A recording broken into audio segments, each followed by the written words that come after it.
పిల్లలు తోటకూర తినట్లేదా? ఒక్కసారి ఇలా చేయండి, ఈజీగా తినేస్తారు. తోటకూర అని కూడా వాళ్ళకి తెలియదు అండి. మరి తోటకూర పులావ్ రెడీ చేసుకుందామా?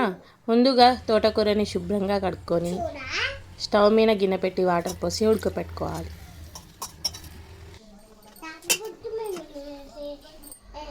ఉడికిన తర్వాత స్ట్రెయిన్ చేసుకుందాం.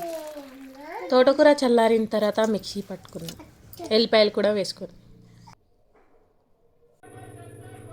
గ్లాస్ బియ్యం కడుక్కొని నానబెట్టుకుందాం.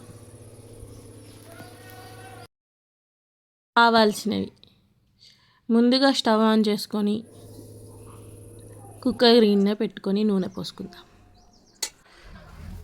నూనె వేడయ్యాక ఆవాలు, జీలకర్ర వేసుకుందాం. పచ్చిమిర్చి, ఆనియన్, ఎండుమిర్చి,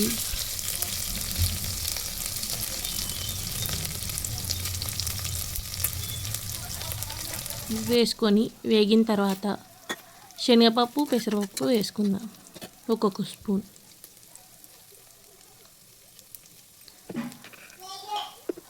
కొంచెం వేగాక పసుపు వేసుకుందాం.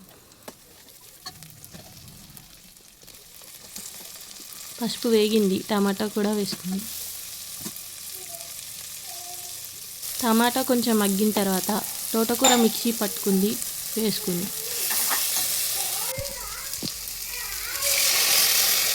తోటకూర ఉడికించిన వాటర్ కూడా తోటకూరలో కూడా విటమిన్స్ ఉంటాయి కదా, అందుకని ఉడికించిన వాటరే పోసుకుందాం రైస్ ఉడకడానికి. రైస్ కూడా వేసేసి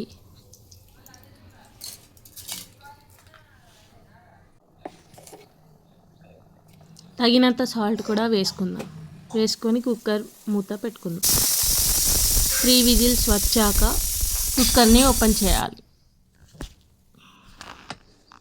కుక్కర్లో ప్రెషర్ అంతా పోయిన తర్వాతనే తీయాలి కుక్కర్. స్మెల్ అదిరిపోయింది.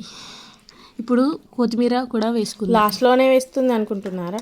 కొత్తిమీర కొంచెం మగ్గుతుంది చాలు, ఫ్లేవర్స్ ఉంటాయి. అయితే అదిరిపోయింది. పిల్లలు కూడా చాలా ఇష్టంగా తిన్నారు. మీ పిల్లలు కూడా ఇలా చేసి పెట్టండి. Please do like and share.